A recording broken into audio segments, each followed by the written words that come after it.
আপনারা সবাই জানতে চাইছেন যে শফিক কবে জেল থেকে ছাড়া পাবে। আর ওখানে গিয়ে আমি জানতে পারলাম 5 তারিখে শুনানি আছে। হ্যালো বন্ধুরা, আসসালামু আলাইকুম। অবশেষে জানা গেল শফিক কবে মুক্তি পাবে। বর্ষা শফিকের সাথে দেখা করতে গিয়েছিল। দেখা করতে গিয়ে সে জানতে পারে শফিক ভালো নেই, জেলে অনেক কান্নাকাটি করতেছে। তার সাথে দেখা করে সে এটা জানতে পারলো যে 5 তারিখে তার শুনানি রয়েছে। সেই শুনানির পর জানা যাবে শফিককে কবে ছেড়ে দেওয়া হবে। সে নিশ্চিতভাবে বলতে পারতেছে না, তবুও ধারণা করতেছে শফিক খুব শীঘ্রই ছাড়া পাবে। তো এবার চলুন দেখি বর্ষার মুখেই কি বলছে বর্ষা। আপনারা সবাই জানতে চাইছেন যে শফিক কবে জেল থেকে ছাড়া পাবে। আর ওখানে গিয়ে আমি জানতে পারলাম 5 তারিখে শুনানি আছে। তো দেখা যাক 5 তারিখে শফিকের কি হয়। হ্যালো फ्रेंड्स, আপনারা সবাই কেমন আছেন? আশা করি আপনারা সবাই ভালো আছেন।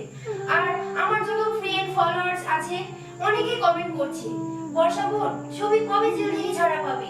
তো আমি সেই বিষয় নিয়ে কিছু বলছি। আমি আজলাপুরে গিয়েছিলাম শফিকদের বাড়িতে।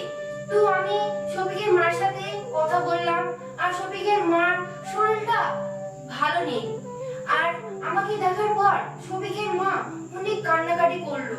আর আমি শফিকের মা একটা কথাই বলছি, আমার ছেলে নির্দোষ, আমার ছেলে কোনো দোষ করেনি, আমার ছেলেকে ফাঁসানো হয়েছে। হ্যাঁ, আর শফিকের বাবা বাড়িতে ছিল না। আর শফিকের মাকে আমি জিজ্ঞাসা করলাম, আন্টি আপনাদের কয়জনের নামে কেস করেছে? আমাকে বললো 5 জনের নামে কেস করেছে। 5 জনের নাম হচ্ছে রুবেল, রাকেশ, শফিক, শফিকের মা, শফিকের বাবা নামে কেস করেছে।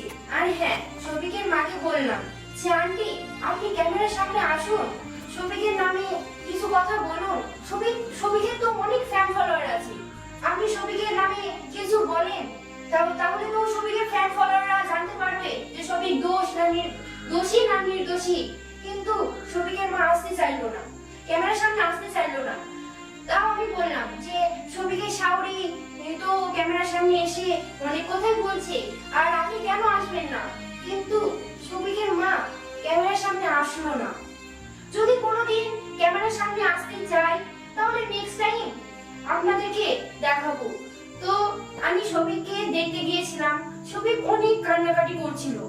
আমি ওকে সান্ত্বনা দিলাম, তুই কান্না করিসনি, আমরা সবাই তোর পাশে আছি, তুই খুব তাড়াতাড়ি এখান থেকে ছাড়া পেয়ে যাবি। আর ওখানে গিয়ে আমি জানতে পারলাম 5 তারিখে শুনানি আছে। তো দেখা যাক 5 তারিখে শফিকের কি হয়। তো বন্ধুরা, শফিক যেন খুব তাড়াতাড়ি ছাড়া পেয়ে যায়। আপনারা সবাই দোয়া করবেন ও যেন খুব তাড়াতাড়ি জেল থেকে ছাড়া পেয়ে যায়। তো আপনারা সবাই ভালো থাকুন, সুস্থ থাকুন।